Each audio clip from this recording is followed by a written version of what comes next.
Hey guys and gals, Steven with Metatronic Mods here, and I'm taking a little break from prototyping to take care of a chore that's been on my list for a while.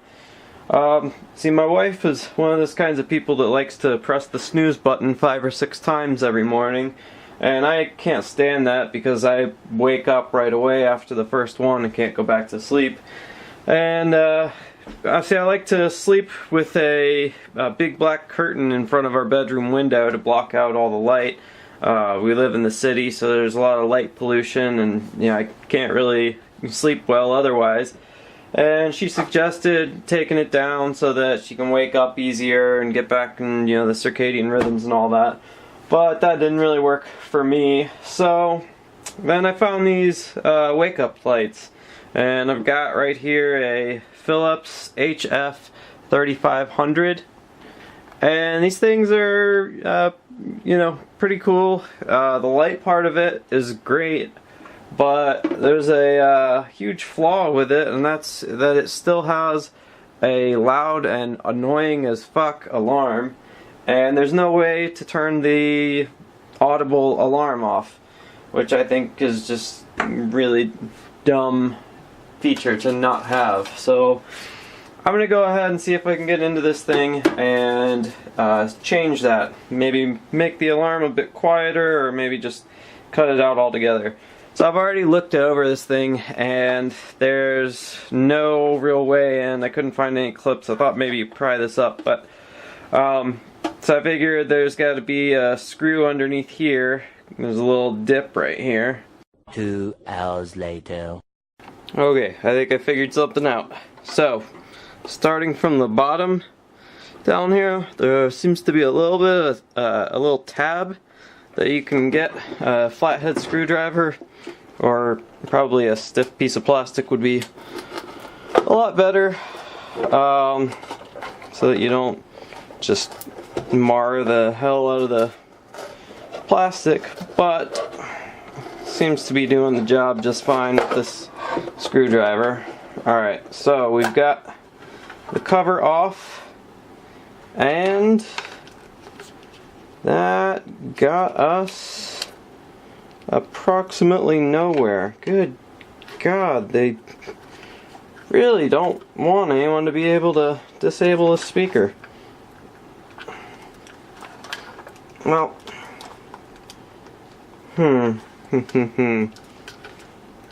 perhaps under here.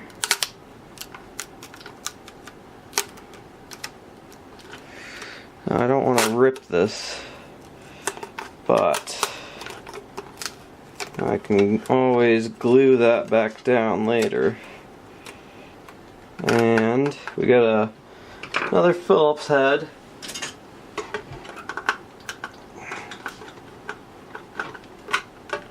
Alright, so it seems like the proper procedure is pry off the front diffuser plate. That's this thing. Then peel this guy back. I would recommend using a heat gun if you've got it, just to soften the glue up a little bit, make it come off a lot easier, and without warping it or marring the finish. Then you remove the 2 screws holding this guy in, and these 4 screws here that you just saw me remove, and now, ta-da, the back part comes out. Now here is where you would take this screw out so that these parts come apart like so. Ah, nice. And let's see here. Okay, so back here, looks like a piezo. It is a piezo. This alarm clock has a snooze feature that works just by tapping the top of the light, or the top of the clock. This right here is going to be what controls that snooze. This is not the speaker, so don't snip those because you're going to need that feature. But right here, this is another kind of piezo. It's a piezo speaker, and this is what makes the sound. Now, how do I want to go So ideally, you know, here's where you'd get out your desoldering gun and go ahead and remove that. I just happen to have a desoldering gun handy, so that's what I'm gonna do. But if you didn't have one of those, then soldering iron and a desoldering wick, like one of these. Oh, you can't see that. Solder braid. Or, you know, you could probably even just fill that up with hot glue, or if you were brave, maybe even just give it a whack with a hammer and knock it right off the board. It probably would be fine. Alright, so it says here in the manual to press and hold the alarm button for 3 seconds to get a demonstration of the alarm, light, and sound.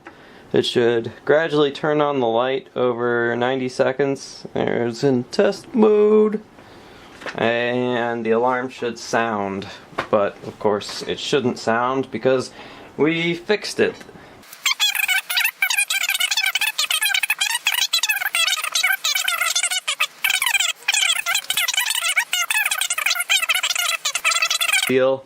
And we've got rid of the shrieking alarm.